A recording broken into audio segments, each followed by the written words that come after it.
All right. Hello and welcome back to the Positive Podcast.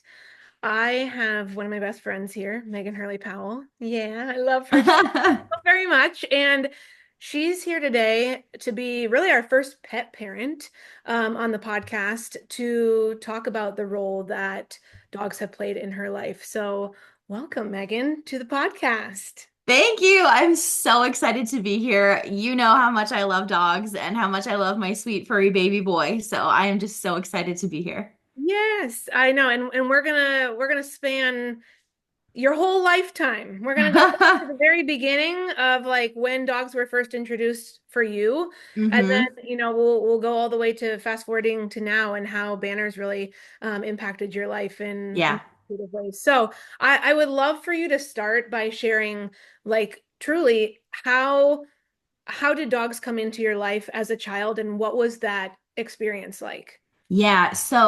When I was a kid, I lived in the Minneapolis, St. Paul area from age basically 0 to to like 5 years old. And I vividly remember my dad bringing home our first dog, and it was not a puppy. Like she was like 2, 3 years old. She was a not golden retriever. She was a yellow lab. And her name was Jessie. And I remember being terrified of her. I jumped up on the couch, was just like, oh my God, this is like crazy. But um, but yeah, no, it's just so I was scared of her, but she was so much fun. But when we moved from and I don't remember exactly what age we got Jesse, but it wasn't like, I had to have been like 4 or 5 years old. Well, around that time, we moved from the Twin Cities area up to rural northwestern Minnesota. So like 3 hours northwest of the Twin Cities. And in that move, so my parents were moving three kids. So I was like five. My brother Mike was like, like 4 or 3 years old, and Keegan was just born. He was like 6 months old. And so my parents are trying to move all of us and trying to move an entire giant house of stuff. And so in the move, my uncles who were helping out actually lost Jessie. She was a runner. She ran away a lot. And so somehow or other in that move, she ran away, which was really, really sad, right? And then from there, as soon as we moved into our house, we got our dog at Clifford. Now, Clifford is, oh my goodness, like he's the goat. He was a barn raised, like wild, chocolate lab. And the coolest thing about him was that he wasn't like the dark chocolate. He was this weird, like very light sort of chocolate brown, right? And we always thought that was so unique about him. And we always, all the pictures we have of him to this day, his head is just huge. He has this huge, big, fat blockhead. And he was just the best. Like you would let him out at night, like he'd come into my room at night because I was in the basement of my parents' house, and he would just like put his head on the bed and he'd be like, nudging you to go out. I'd be like, okay, fine. I'd get up, I'd like, fling the slider door open and he'd go out, he'd go do his business. I would go flop back in the bed. And then when he was ready, you would hear the softest, subtlest, like woof be let back in. He didn't bark. It was like almost like he knew the whole house was asleep. And whatnot. And so, but no, he was the best. He was such a wonderful companion. There are so many pictures that we have of where it's like I'm laying on the couch exhausted after a swim meet, and he's just there like cuddling. He was just the perfect companion. And then after Clifford, unfortunately, we had to put him down. My senior year of high school, he was just really declining. Like you would tell him to sit, and it was like he wasn't listening, but it's because he like couldn't. His hips were so bad, and he was the perfect hunting dog. Like my dad took him hunting all the time. He would go retrieve ducks and stuff. He was just such a good dog, and so he was just really declining. And so we went to school and then came home, and like there was no dog, so that was really hard. That my parents didn't like warn us or anything like that, where it was like, you just like pat him on the head, like, okay, bye, buddy, like we'll see you later. And then it's like you come home and you're like, are you serious? So that was really hard. And then after Clifford, we got Leo. He was not chocolate. He was a black lab, and we got him, as my dad always does. My dad doesn't think that dogs are for love and comfort and companionship. He thinks they're a tool. They are for hunting, right? So we got Leo, and Leo was supposed to be this hunter. He came from all this great like heritage, lineage, whatever the word is, of hunting dogs. And this is my favorite thing about Leo.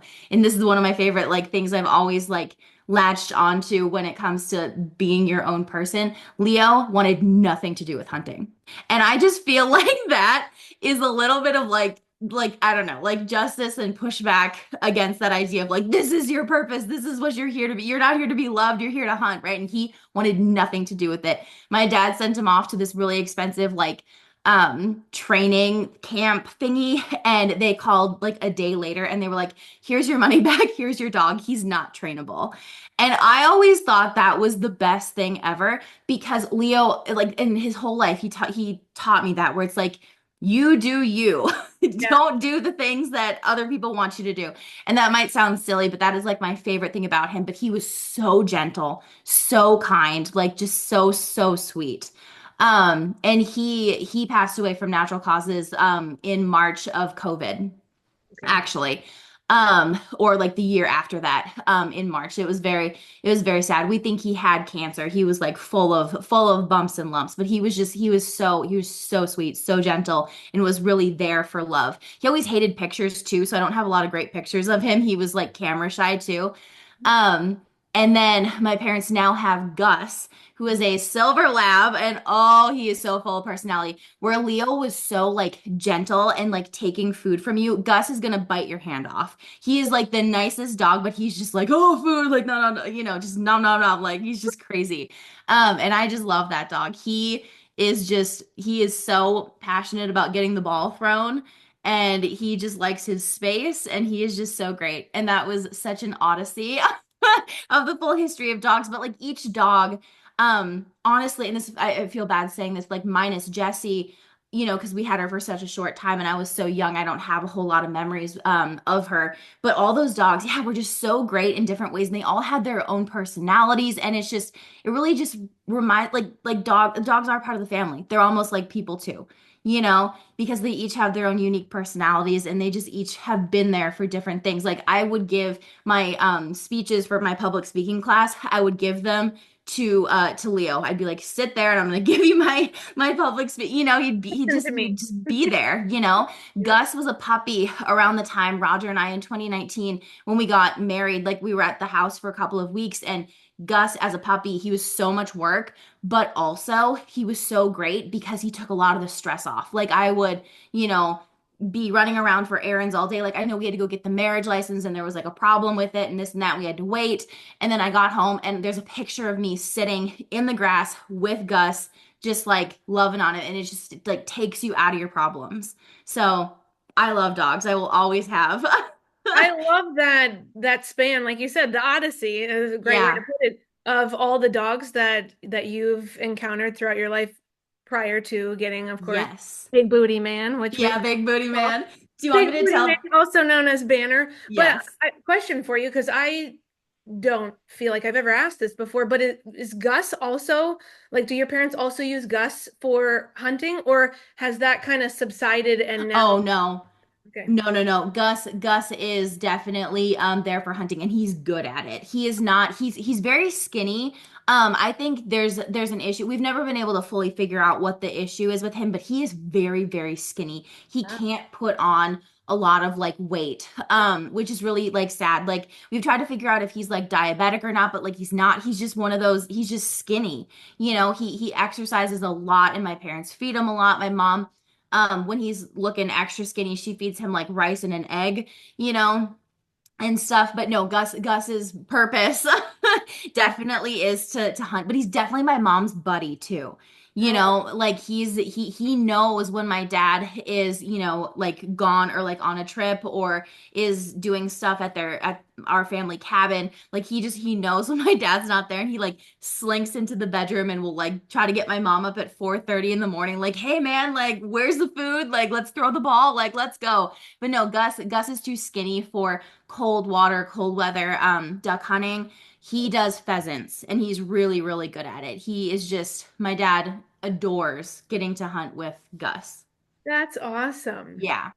Oh, I love that. And I also wanted to say too, like I love how, especially like with Leo, you found like that lesson to be learned from him. And I'm sure if you Hmm. thought of too, like each of the other dogs as well, there's probably something that you've learned from them as well. Like I know, my history of having a dog as a child and then, having the dogs that I've had and Lily, who just recently passed, like Hmm.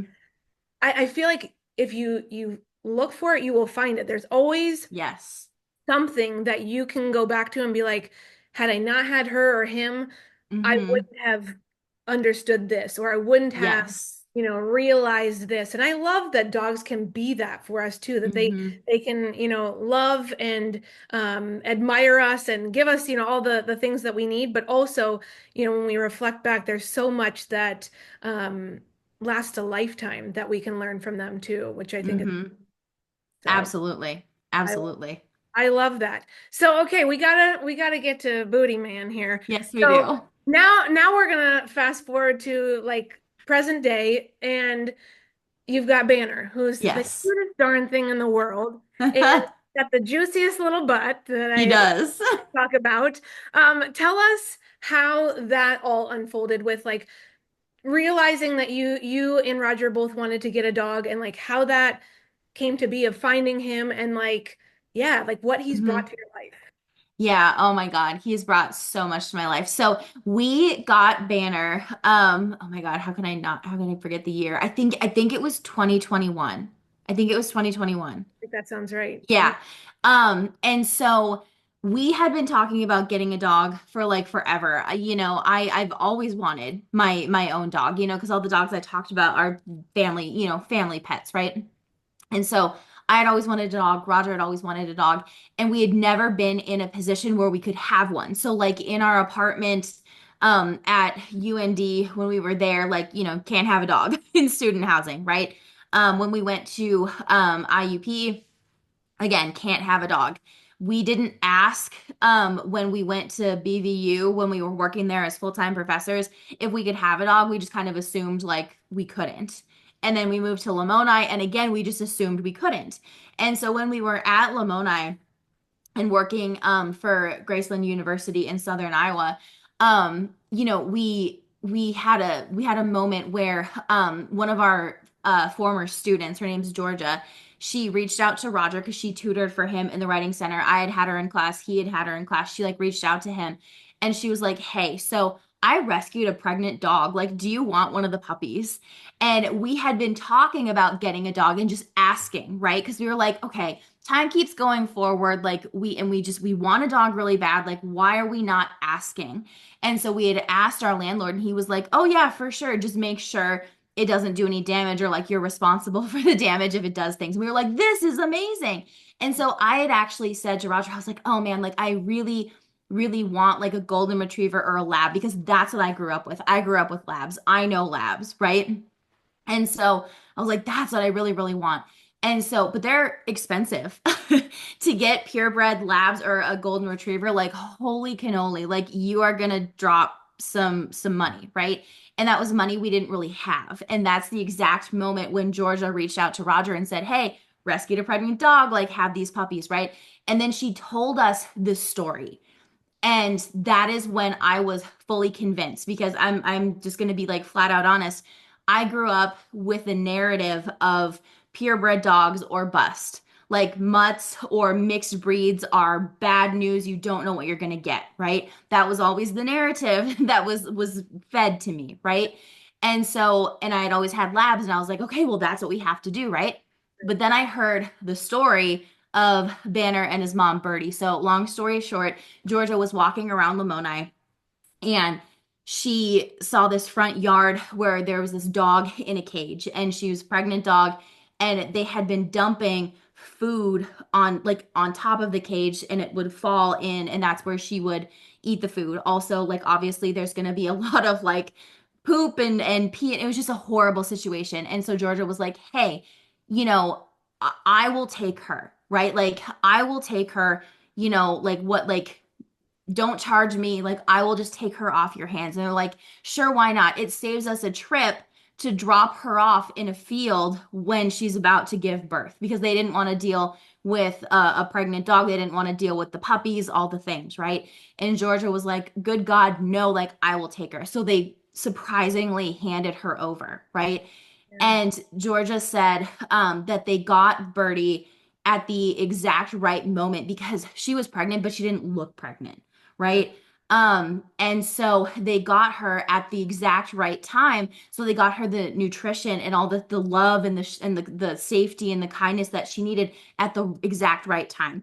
But still, the vet was like, you got to be prepared, right? Like this is a malnourished, abused dog who's also pregnant. Like you got to prepare for her to die and the puppies. You really don't know what you're gonna get, right?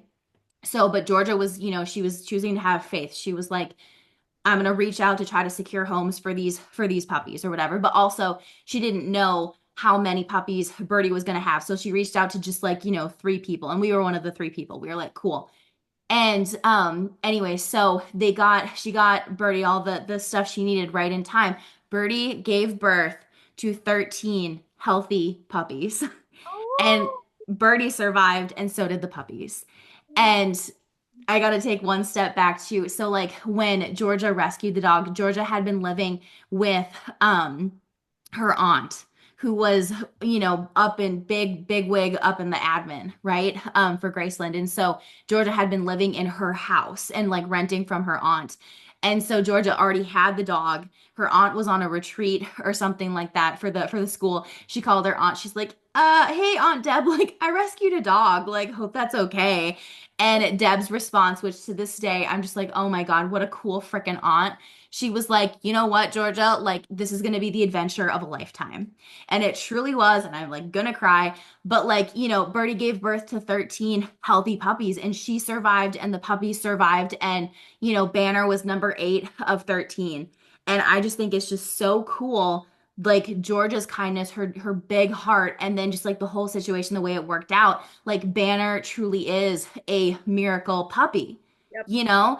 And it was at that point when I heard, the full story that I was like, oh my God, screw a purebred. Like I need one of those puppies. Like I need one of those puppies, and anyway, and so this most special thing about Banner is not just like where he came from and like the whole story and how he was, may or may not have lived, is the fact that we got to see him when he was 3 weeks old. Yeah. Like I have pictures, and that's not like that's like unheard of. Like when you get a dog, like you don't see them when they're that young, Right.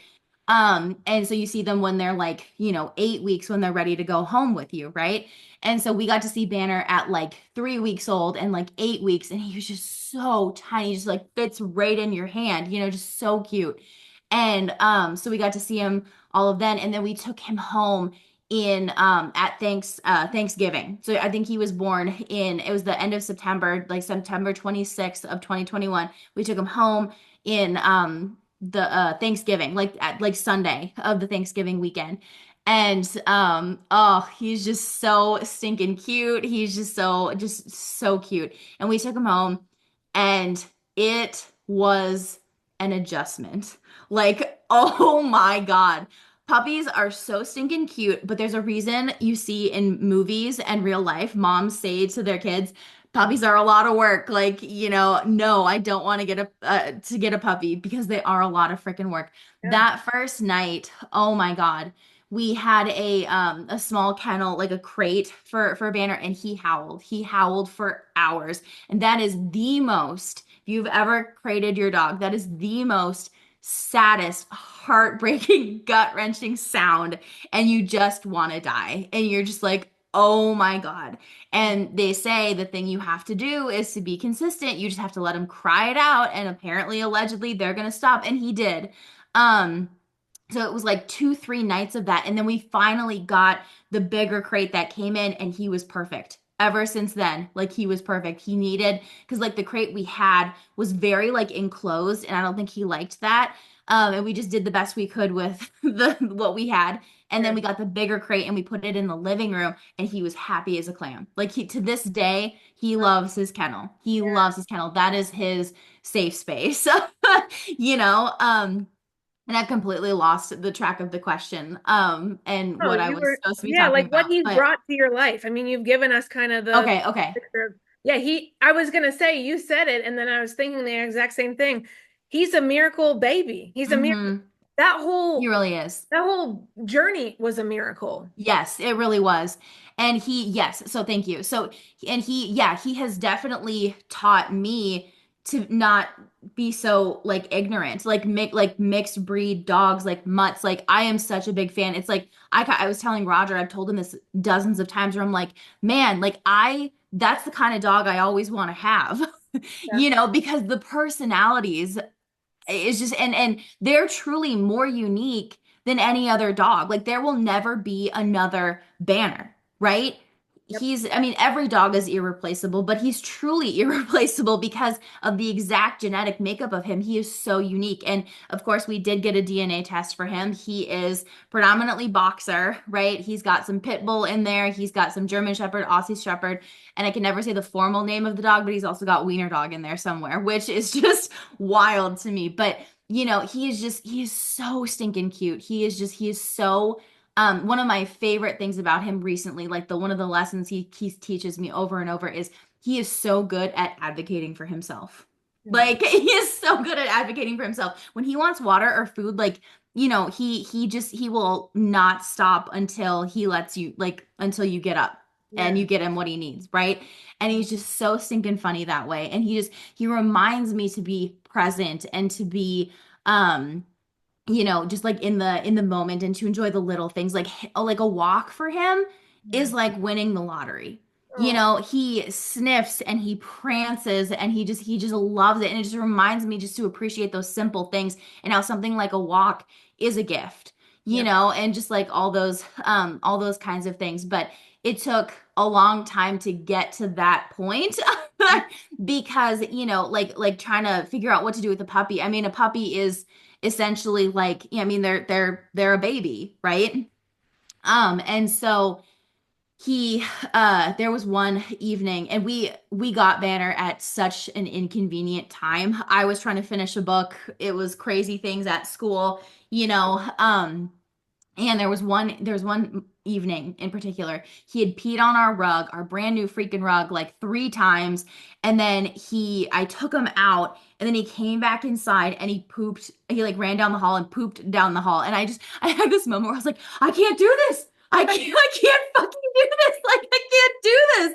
And I was like crying and I was frustrated and it's like pitch black outside. And I just grabbed my phone and my AirPods and I just like took a bajillion laps around the neighborhood, And my friend Sam was like, it's gonna get better. Like I know it's hard, like it's gonna get better, like you're just in the thick of it. And then I had talked to my mom about it too, and the thing that she said really really put things into perspective. And she was like, Megan, she's like, he is like 9 weeks old.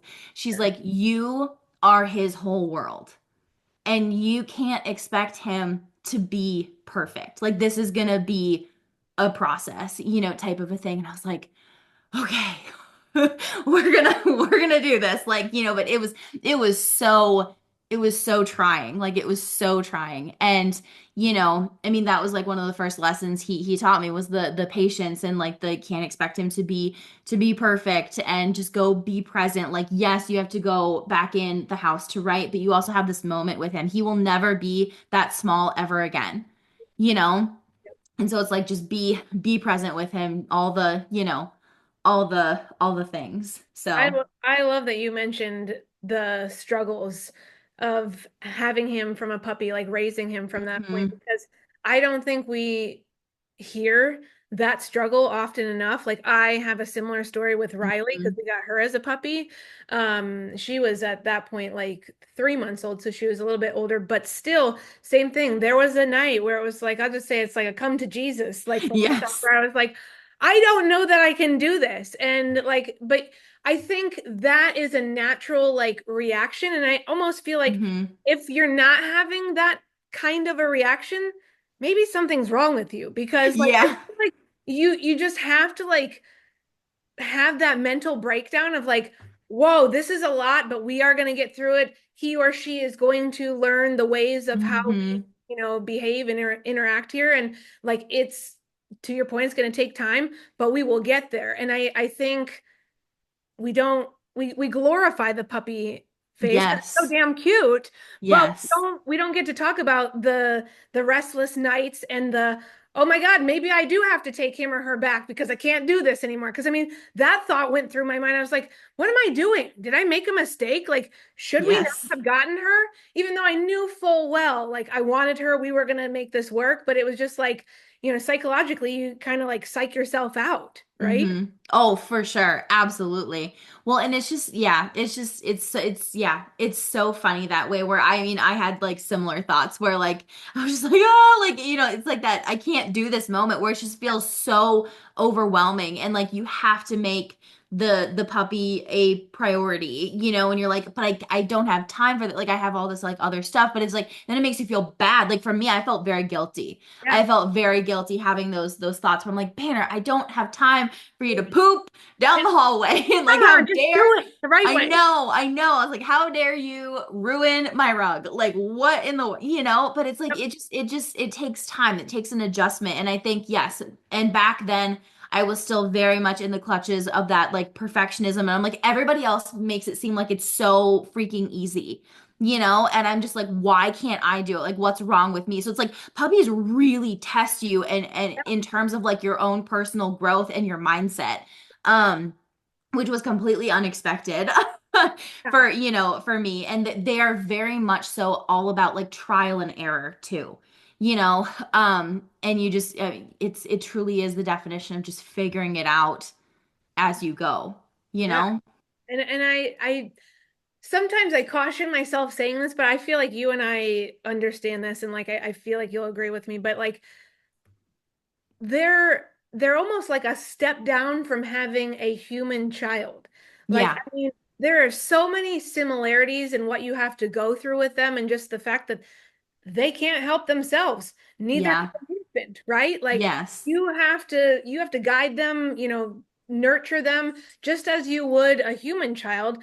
The only one of the big differences is that you can't leave a human child alone. Yes. You can leave a puppy alone. I mean, if they're Yes. not kenneled, you might have some issues, but Yes. like I feel like there's a lot of um similarities to a human child and a puppy. And so anyone, I always feel like anyone who either doesn't want to have a child or maybe wants to prepare themselves, I almost feel like having a puppy is like a great way to experience that beforehand, to be like, okay, it's going to be like this, but a little bit harder because like it's a human. Yes, So exactly. And you can't throw them in the kennel when they're being naughty no, when yeah, they're being yeah. naughty.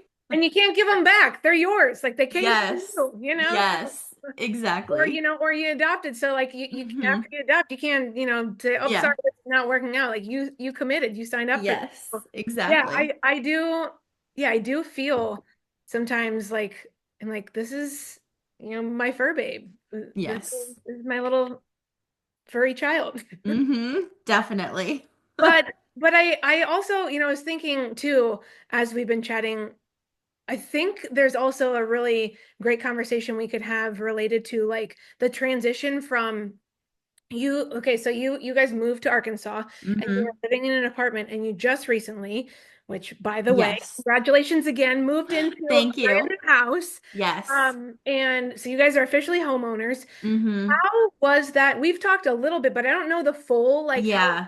how that transition's gone. And I know from my experience going from a condo to a new home, there was an adjustment period here too. So I would love for you to share that because I feel like that's another conversation that we don't have often as dog. Hmm. Like when you move from one place to another, whether it's an apartment to a condo to a house or what have you, when you transition from one place to another, it not only impacts you, but your animals too. So It how has does. that process been with Banner? Yeah, yeah, yeah. So when we moved from Lamoni to Bentonville, like that was actually not such a hard transition. The only thing I noticed is that he whined a little bit more in his kennel and he started to develop whenever he heard a noise barking. Like he started to bark at noises. And I was like, "Where is this coming from? You never bark. Like what is happening?" But our house that we were renting in Lamoni had double doors. So like it had like the actual solid door, and then it had, I think, what you would consider like a storm door. It was like a whole big glass panel in a door.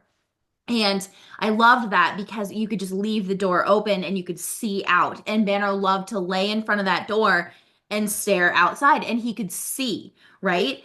Um, and so we went from that to our shitty apartment that had, I mean, there were no, I mean, obviously there were windows, but there were no windows for Banner to really look out and see. Yeah. And that was really hard. And I think that's why he developed the barking, because he would hear things, but he couldn't see. He's a very visual dog. Like Yeah. he really likes and needs to see. There was one time when my mom came to visit and we opened the door to the apartment, and Banner looked and saw Roger. He looked and saw me. And he looked at my mom and he was like, I don't know who you are. And he was like, like, who are you? Right? Like, so he's a very Yeah. visual dog. Yeah. Um, and so that was hard not having him be able to see, right?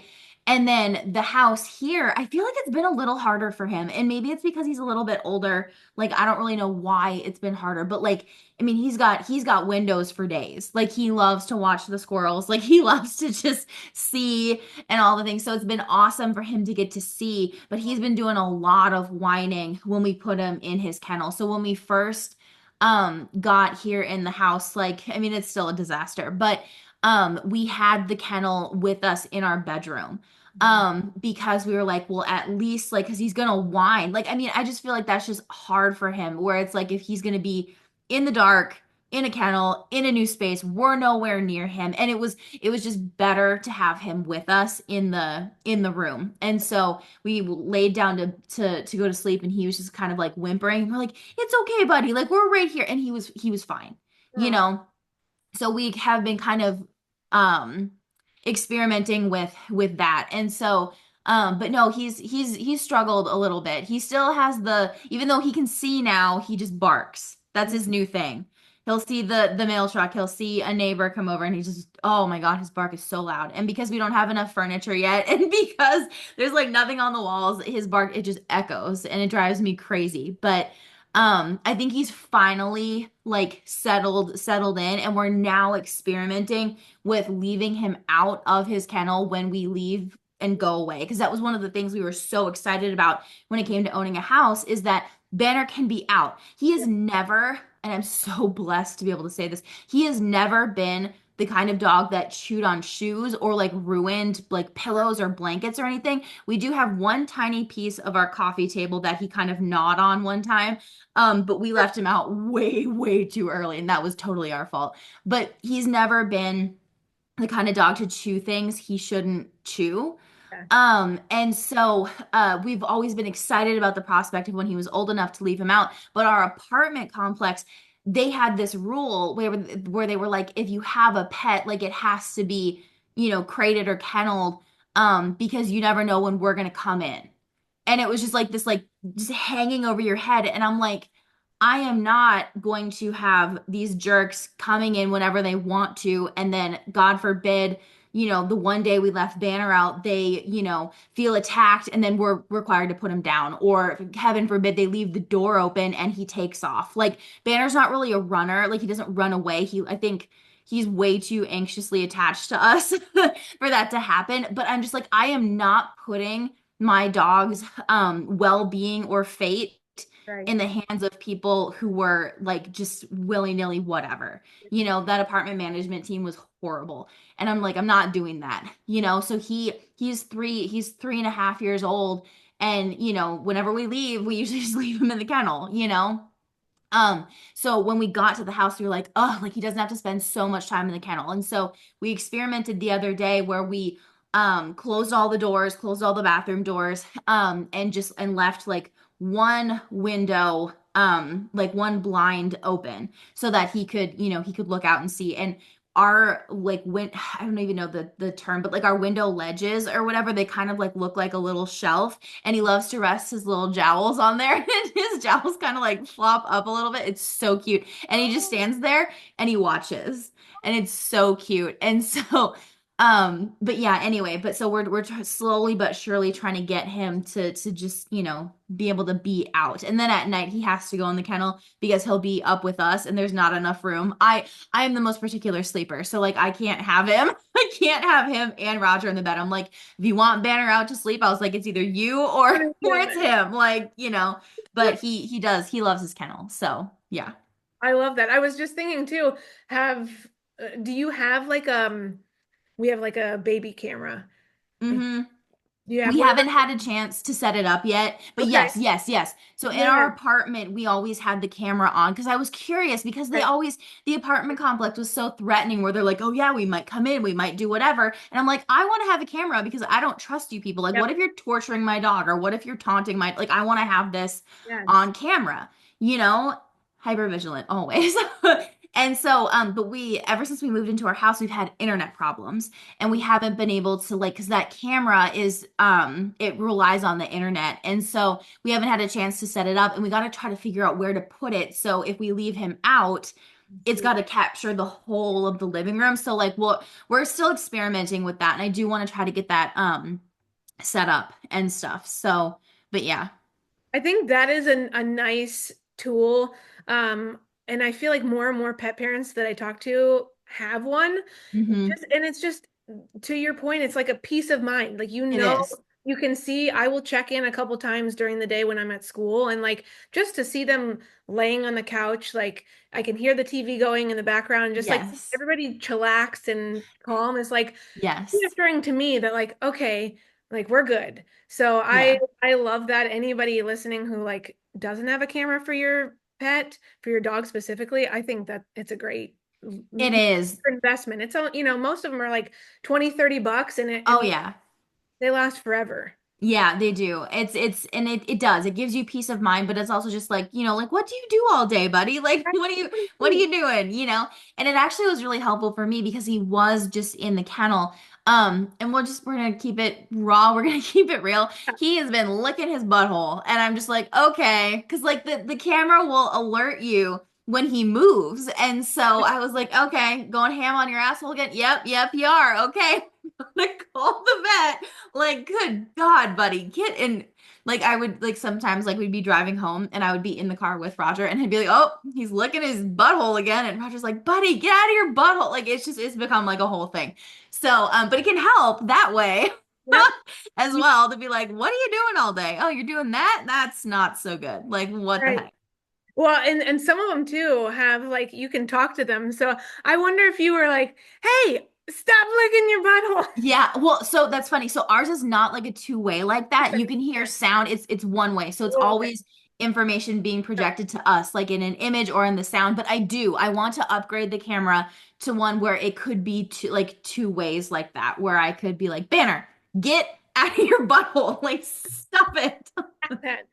Ours is two-way, and I only ever use it if I'm like coming up the driveway because if I do it and I'm like miles away, they think I'm home, right? Like they think Oh, I'm at the front door, and so then they get all worked up and it's like, "Oh, mom's home!" Like, "Whoa, where is she? Why can't yeah. I see her?" And then so it backfires. But Yeah. yeah, I think that'd be interesting to like see if Mm-hmm. when you do have a two-way connection, with an upgrade, if he were like how he responds, because I feel Yeah. every dog's Well, different. yeah, definitely. Well, my friend has not only does she have a two-way camera, but she has one where like she can deploy a treat. Like it Uh-huh. shoots out a treat and Uh-huh. I'm like, I want to do that. That's Yep. so cool. So, Yep. yeah, we're gonna need some sort of like yeah, That'd be cool. camera upgrade for sure. There's so many creative, cool, neat Hmm. gadgets that are now accessible and available for our pets that like back when we were kids, like you would have like looked at someone crazy if you would have said Yeah. it's evolved to such a huge Hmm. market of different tools that you could use, which It I has. cool. I love It that. is. Definitely. I want you to share, I know we've already shared like some kind of, struggles that Hmm. um but I want you to share a little bit more about something I know more Hmm. about because you've told me. But like Banner, and I don't know what dog doesn't, not like going to the vet, but like Banner has an aversion to that. Like he's Yes. scared and nervous, and I think almost every dog is. Um, how tell the listeners like how you have navigated that? Because I just think you guys are just awesome. Like in the way that you have tried to support him and help him, and like the progress he's made so far has been significant and like keeps Hmm. getting better, like trending in the right It direction. does. So share with us like how that process started, like how you realized, he wasn't having it going to the vet and like how you've been dealing with that. Yeah, oh my God. Thank you so much for bringing this up because this was one of the things I really wanted to talk about. So, Banner, I think he developed his so the last vet we were at, they called it fear aggression. He is not an aggressive dog. Like literally, I have videos of me on my TikTok like where I put like the treat in my mouth and I like go up to him and he just like gently take like he is not an aggressive dog, but he is fear aggressive. And I think that he developed that from when he got neutered. So Banner, being the wonderful miracle special baby that he is, has many things unique about him. One of the things was his testicles never like descended. So when he got neutered, because there was one day where I was like looking at him when he was a puppy, and I was like, I don't think he has any ball. Like, what is going on? So I Googled it and I like it's a thing. It's like it starts with an O. It's like I don't know even what it's called, but yeah, so they just like remain inside his body. So when he got neutered, they had to do like the melon scoop. This is how I envision it, like the melon scoop out. Melon scoop him out. And so I think getting him dropped off there and then like it was the whole thing of like Roger wasn't or we were not allowed to go back there with him. I think that's when he first started to develop that fear aggression because he came back to us just fine, but he had this like patch of fur missing from the top of his head. And to this day, it's still kind of like is weird on the top of his head. I think they really manhandled him. Like I really think they manhandled him. And because he never had fear before that, Yeah. which was such a bummer. And so anytime we brought him to a vet, he does not let them check him out.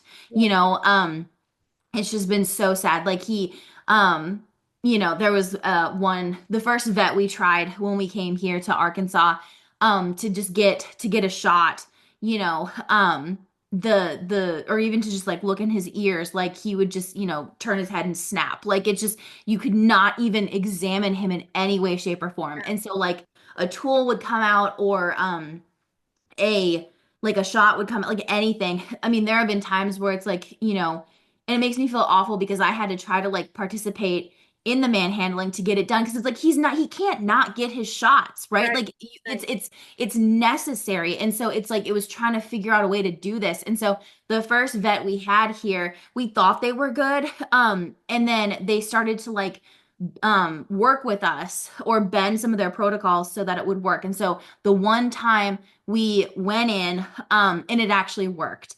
Like we gave him some medicine, to try to calm him down. And I'm convinced that anxiety medicine just makes him weirder, just a little slow. Um, not a fan. But anyway, so we gave him some of that. And then, Kelly, my God, to try to like get him sedated, like he backed up into a corner, turned over chairs and tables. Like he is legitimately afraid. And so Roger picked him up and then they like stuck him or whatever, and then it was fine. And so we finally thought we were like, okay, maybe we found a vet that can work with us to get the job done or whatever, right? Well, we go in the next time, and for I think it was like a like ear thing or it was something, I don't know what it was. Yeah. But then Roger was like, okay, yeah, can I come back with him? And they're like, what are you talking about? Like, this is not protocol. Like, how dare you? Like, it was like they were like really rude. And Roger's like, okay, he's like, it's not gonna work. Like, it's not gonna work. Like, we finally found something that works where it's like, I have to hold him. We got to dope him up. I have to hold him, all the things. And they were like, that's not protocol. You never should have been allowed to do that. Like they were just, it was weird. It was weird.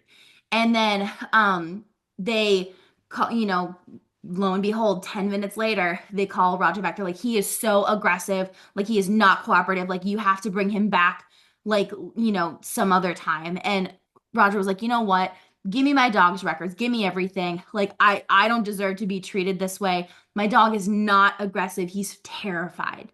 And like, you should have known this. Like, we've been here for years. Like, what is wrong with you?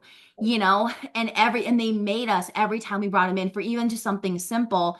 Um, Whenever we brought him in, they would make us sedate him, like full on sedation, every time, just to like look at his paw or look at his ear or do a physical exam, have to sedate him. And that's actually not good to have to put the dog under that much like sedation so like often.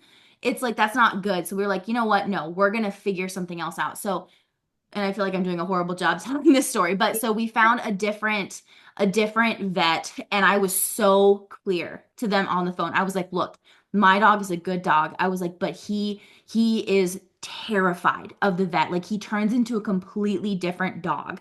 And I was like, "Are you?" And it wasn't like a, "Please, can you take him? Can you take him?" I was like, "No." I was like, "Are you qualified? Like Right. are you qualified to be able to work with some dog like this?" Because I was like, he can't not get his shots. Like I had to put so much oomph behind my advocacy for him that I was like, you have to figure this out. So we brought him in and there were tons of times we brought him in and it just wasn't working, all these things. And the one time, and so because of my work schedule and my husband's flexible schedule, he was always alone when he had to go in and do it. And I'm not saying like Roger did a good or bad job, but it truly takes the both of us to be able to like make it work. Yep. And so the one time I was able, or actually two times I was able to come with him, the first time I saw what they were sort of doing, right? And it was like four adults in one room and they were like trying to come at him like with a muzzle, but they were also like so nice too. But it was just like one of those things where it just wasn't working, right? And so we brought him in one more time. We got the full dose of all the medicine in him, and we brought him in, and they were like, oh, well, maybe we should bring him in the back and just be us. And I was like, this is already going downhill. I was like, how did we get back to this point? Like, what? And so I clicked into like a whole new gear, and I was like, no, this is what's going to happen. You are going to bring the shot out because he had to get a shot and he had to get blood work for the heartworm test or whatever, which every dog has to do apparently. And so I was like, here's what you're going to do. I said, you're going to bring out the needle, you're going to bring out your materials. You are not going to let him see you, and you are not going to let him see the tools. My husband will hold the dog. I said, I will stand at his face and feed him treats and keep him calm, and you do what you have to do back there. And it worked. Yeah. And it worked. But I had to click into this whole new action mode of like major like mama bear to be Because like, yep, no, I yep, know my dog. This is what we're doing yep. because he deserves treatment and your ideas suck. So this is how it's gonna go. And I felt so proud and empowered of like, for him, for us, the whole situation. I was like, yes, like this is how it's gonna be, you Mhm. know? And I was really proud of myself because prior to that moment, I had purchased, because like I said before, when I went in the one time and it just was a disaster, like they're coming at him with this muzzle. He has never had a muzzle on him before, ever. And I was like, okay. And this like even goes back to when we were in Iowa. One of the vets offhandedly mentioned to me, oh, you really need to work with him on his paws. Like he doesn't like anybody touching his paws. You need to work on that or whatever. And so I did. Like I did. I taught him how to do, I didn't do shake or anything like that. I just go, paw, let me see your paw. And Yeah. he'll give me his paw. And yeah, he'll lick my hand as I'm trying to check it out, but he's not aggressive about it, right? Right. So like he's more used to people touching his paws. So I Right. took that same exact Mhm. scenario and I applied it to the muzzle because I'm like, it's a foreign object. Of course he's going to be nervous and aggressive. He's scared, Yep. So I bought a muzzle off of Amazon and I worked with him. And Kelly, oh my God, he is so smart. I worked with him and it happened within an hour or two. I got him to be able to like sit there all cute, like head tilt with his muzzle on and not trying to take it off. Like Mhm. that was me. That was my hard work. And Yeah. we also bought fake needleless like syringes off of Amazon so he could see the tool and Yep. then touch it to his body without like freaking out. So like I put in so much work, Oh yeah, I know you so did. much work. Yep. And to this day, we have the muzzle hanging on a door handle in the house, and every so often he'll go up and sniff it and like whine because he knows that the muzzle means treats. So, and so like and the day we brought him in when I went all mama bear, like this is how it's gonna be. I even put the muzzle on him in the car, so he was already muzzled up when we went in there, and Yeah. it made it like easier. So yeah, but no, it's just that was one of the most fiercest advocacy moments I've ever had to do, and it was good for me. It was obviously really good for him, and I Yep. just have learned that you have to be loud and you have to be picky and you have to still, even if it's already like I already know because like we got to bring him in for his butthole, right? That's gonna be a big party. I already know that when we do that, like that still is also going to be another battle, but we are prepared. We know what works, Yeah. right? So Yep. yeah, it's going to be a whole big thing, but I know what works for us and I care about him. So Yep. it's gonna work out. Well, and that, I mean, I remember you sending me video of you working on that with him. Yeah. And I mean, that is just a huge testament to like when you love a dog so much, and like I know you love him with everything in your heart. Like that's how I feel about mine too. Yeah. When you love them so very much like that, you will do anything that you can to like help them, Mm-hmm. right? Like that's why, they gave you these tips and ideas, you tried them, some of the things work, some of them didn't. And then Mm-hmm. like eventually, like you said, you kicked into your mama bear mode and was like, Yeah. I know my dog better than you ever will. Like I'm with him all the time. Yeah. Watch what we do here. It's gonna work. And then it did. Mm-hmm. So Yeah. I just love that. And I also think, I had this similar to like how you had kind of this preconceived notion about like um mutts, Mm-hmm. dogs. Um, I always had this thought about a muzzle from the time I was young, Mm-hmm. probably because we never muzzled my childhood dog, that like putting a muzzle on a dog means they're bad. Uh, Yes. or like Mm-hmm. when you put a muzzle on, the dog is going to be upset with you and like they think you don't love them. Like Mm-hmm. I realize as I say that out loud how crazy that sounds, Mm-hmm. but for whatever reason, my childhood mind, that's what I felt. And I carried it all the way until, pretty much the last couple of months I've been reworking it. So like 34. Um, and I've realized that like the muzzle actually, just like a kennel, can provide a sense of like calmness and security. Mm-hmm. It sounds like with Banner, like he's become comfortable with it too. And like we've been using it for Casper to take him to the vet. Mm-hmm. It's similar to your experience. Like he wouldn't let anybody touch him. Um, Mm-hmm. and so they muzzled him the first time he was in there. And I was, freaking out. But the second they put that on him, he was like I mean, he was pacified. It was like, you can touch my anus, you can whatever. Like they even had to like draw blood from his front arm and he watched it. He watched it Oh and my God. I'm like, sure, take as much blood as you want. I don't care. Like, I mean, it was the wildest thing. I was like, who are you? Like, are you the same Yeah. dog?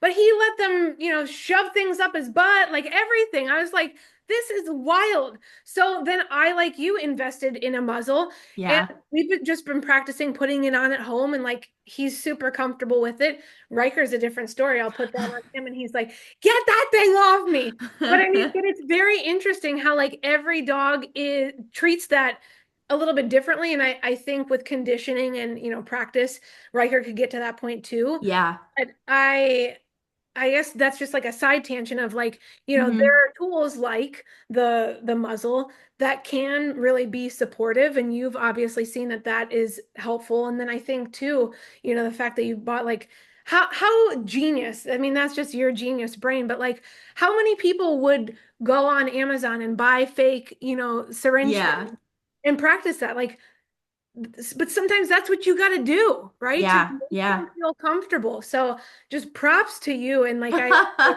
Thank love you. the how he's become more receptive to, Well, even well, and I even did it too where I was like I think I told you this too where I had like trained him so much and he was comfortable with me. And then I was like, shit.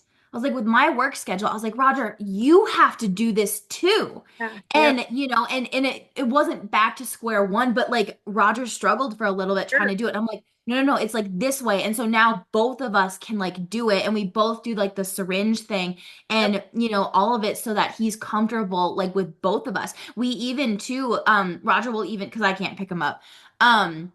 He's like He's a he's too big heavy, boy. a big boy. So Roger will practice the hold on him, just picking him up randomly, the Yeah, hold that Banner would have to be in at the vet. And it's not the most comfortable, because you can't like support his legs. It's kind of like supporting his like chest and then like his back legs or whatever, or not even his back legs, like his stomach. It's not comfortable, but that's the hold he has to have so that they can access any of the limbs they need to. sure. And so, Roger will just like randomly like, here, come here, buddy. And then whoop. And Banner's like, what is happening? Like, I don't like it. But then it's like he's not, completely foreign to it, right? Yep. Even this morning, so I mean, so Banner has allergies. He has really, really bad allergies. And his ears, oh, his poor little ears are just on fire right now. And so we had some extra like ear medicine and we don't even know what it's called, but we just call it ear pumps. Like he needs some ear pumps. So it's like this like thing where it's like you pump it into his ear. Yeah. Oh my God. In the past, we have had so much problems with it. It comes out, he runs, finds a corner, and then I come at him and he's just, like just not happy, right? This morning, Kelly, I put him between my legs. He was standing in between my legs and I said, hi, buddy, it's okay. And I like pet his, because he has those like floppy jowls and I like pet Oh, his jowls and I'm like, you're so good. And I flipped his ear open and I put the thing in his ear and, got the medicine in there and I was able to do both of them one right after the other. He didn't run, he didn't snap, he didn't hide. Like I think he's getting better. He's yep. getting better at stuff and I was like so happy. I was like, you're such a good boy. Like good job, and stuff. Yeah, he does not like anything weird coming at him, but I think he's I don't know if it's like maturing or if he's getting more comfortable or if like it's just, Probably a combination of everything, right? yeah, what it is. But yeah, but no, we really also want to, this is like a random like addition. And I would love, off camera, off microphone to hear more about like your training stuff. But like we do also want to like get him trained. But being a new homeowner, we Sure. got the gutters and the yard and the this and the that and all these things to worry about. But I do also want to train him because he clearly, as I have personally experienced, like he is trainable, Yep. and he's very smart. Yep. And so I really would like to train him because like sometimes he's just not pleasant to like walk, especially when I'm by myself. Yep. He just pulls and he pulls and I would like him to be more calm when it like comes to like strangers because he's a COVID puppy, right? Yep. So he has no chill. Yeah. And I would love to like work on that. And I, like you said, your preconceived notions with the muzzle and my preconceived notions with like mutts and all of that. Like one of my things about training is I'm just like, oh, it's too expensive, like he's too old, like it's like all these other things where I'm like, it won't be accessible to us, all these things. But so it's like I want to like work Yeah. through that and try to figure out how to do that because in training it's not, and for me too it's just kind of like it's not where it's like, oh, I hate my dog, I need him to be better. It's like no, it'll just be better for everybody. Yeah.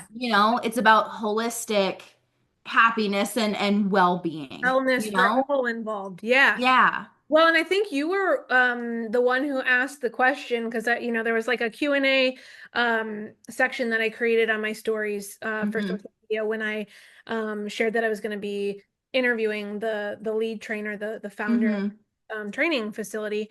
And I'm pretty sure it was your question that you said, like, is it ever too late to train a dog? And Hmm. just spoiler alert, because that second part of the interview is coming out not this week, but at the time that you and I are recording, but the Hmm. following week. Okay.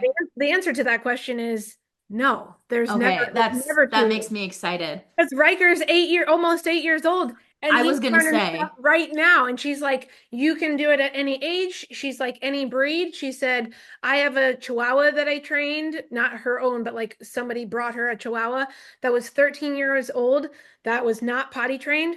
She trained a 13-year-old Chihuahua, oh my God, like that's amazing. any breed, any age, like any issue. Yeah. Well, because one of the new, I think one of the hopefully within the next like year or two, like um things that one of the new adjustments for Banner is going to be adjusting to like a tiny, hopefully a tiny human running around, right? And my friend Sam, God bless her. I just love how she moms. I love how she moms. And so anyway, but her 3-year-old son Bennett was at my parents' house this summer, and we actually had Banner there. And I was like, oh, like, but Banner would have plowed him over. And I want Banner to be able to be in a room with a 3-year-old and not like lick him to death or plow him over or like freak out. Because there have been times when we've been hiking and like little kids are like, oh, can I pet your dog? And they just like go for it. And you can tell he gets uncomfortable. And that is my worst nightmare, for him to snap or growl or like accidentally nip a child, because I am not putting my dog down for that. That is my biggest fear, is being forced to put him down. Yep. And I don't want to do that. Yeah. Like obviously if it was for like health reasons or if he was really, really old, like that's a different story. My thing is like having a 4-year-old dog and having to put him down because they snapped at a kid. Like, oh, that just I could not handle I that. feel ya. And so I really want him to get trained so that he could do that, so that he could be better, more pleasant to take around, because I see other people when they're hiking or walking their dog, and their dogs are just like, whatever, man, I'm walking here, it's all good. And my dogs are like, like Yeah.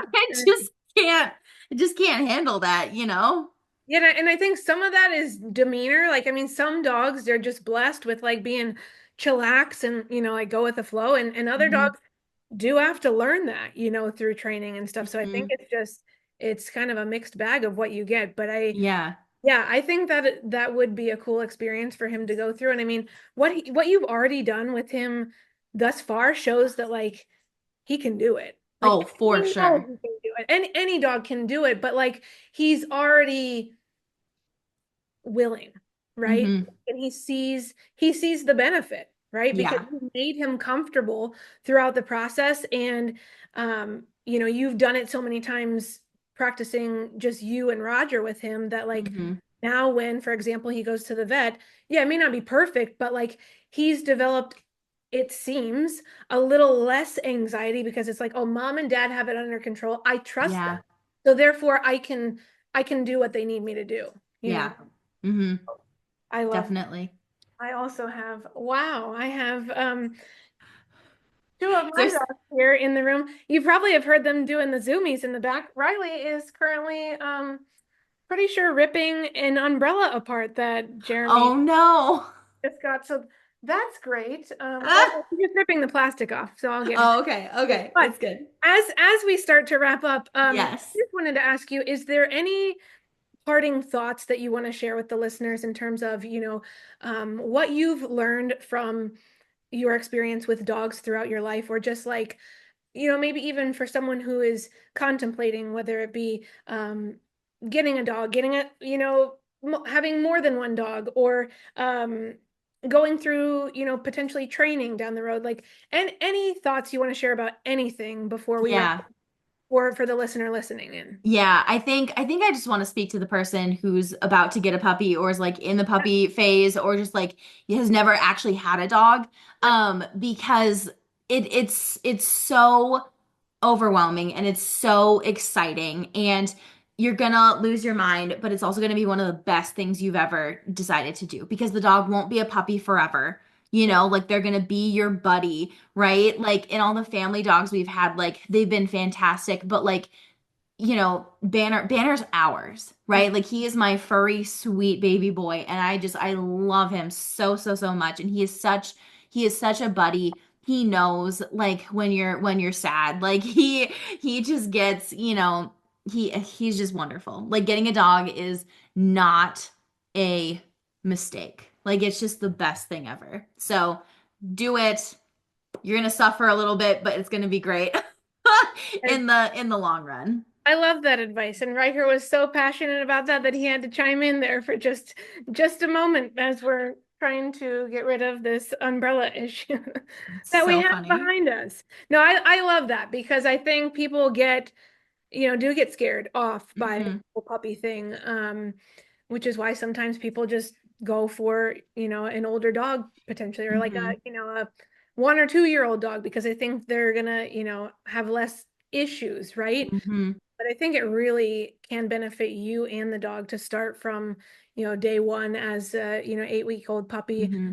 um, to see that development and as you've seen to help train them and grow them. It's Hmm. such a rewarding experience. So I It love is. love your It advice. is. I also would encourage people to not be afraid. Like, you don't have to spend $3,000 on a dog. If Yep. you want to, that's great, but like, you don't have to, right?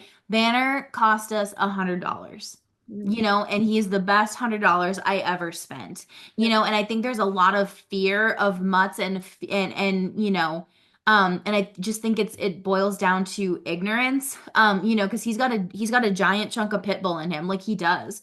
But Yeah. if you really know the pit bull breed, like what gets projected out into the world is like the aggressive, the this, the that. But like any dog, Mhm. I've seen videos surface on social media where it's like, oh yeah, pit bulls are awful. And this like you see this pit bull with like a chicken on its head and it's all like smiley. The pit bull Yeah. smile. There's nothing like the pit bull smile.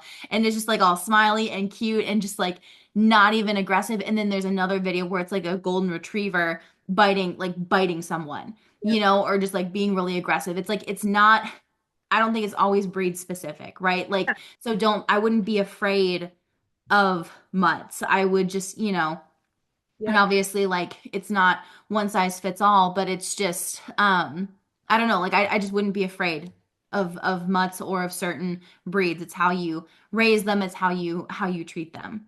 Yeah, and really to shop around too, I think would be Yes. great advice too, right? Because it is sad. I mean, I remember going to different adoption facilities, and you do, unfortunately, because of that narrative that we've been fed, you see, predominantly the ones that are left are Are the the pit pit bull bulls. mixes, right? Hmm. And that's so sad. But if you, like you said, take the time to understand that breed and to interact with them, they're just like every other dog, right? Hmm. And it just takes understanding that dog and maybe a little bit of training too. I mean, hello, I've got Chihuahua mixes and we're still over here training, right? So Yeah. no matter what type of dog issues can arise and develop regardless of the breed or Hmm. the mix, or it being Yep. what. So I love that advice too. Beautiful advice. So thank Hmm. you for that.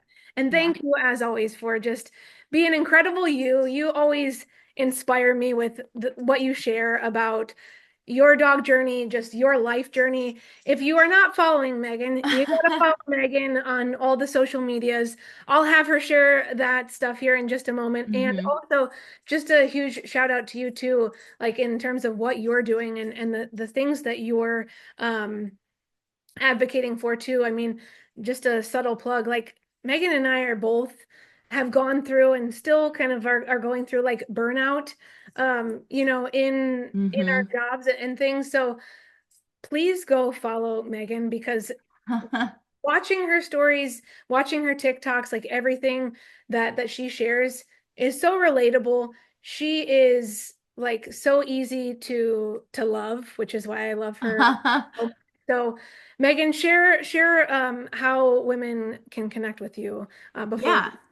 Yeah, absolutely. So you can find me on Instagram at dr.meggymarie, dr.meggymary. I also have a podcast, and I'm going to send you, Kelly, when we wrap up here, I'm going to send you the link to one of the podcast episodes I actually did about Banner, like about him learning to swim for the first time. And so I do talk about him on my podcast, but the Yep. podcast is called The Power Within Her. I typically release every Tuesday, but I'm in a season, like kind of Kelly alluded to, a season of burnout and honestly survival and just really trying to make sure that I survive it and trying to get to the end of May here. So the release schedule is kind of inconsistent, but yeah, but podcast is the power within her. Absolutely. And I'm sure this goes without saying, but I'm sure if you have any questions about, dog life, Megan would be more Absolutely. to connect with you and talk about any and all questions Hmm. you have. So, Absolutely. yay. Well, thank you again so much. Yes. This is amazing. So Clearly the fun. highlight of my day, always Yes. talking with you. So, thank you, thank you, thank you. And Yes. Thank you. yeah, woo!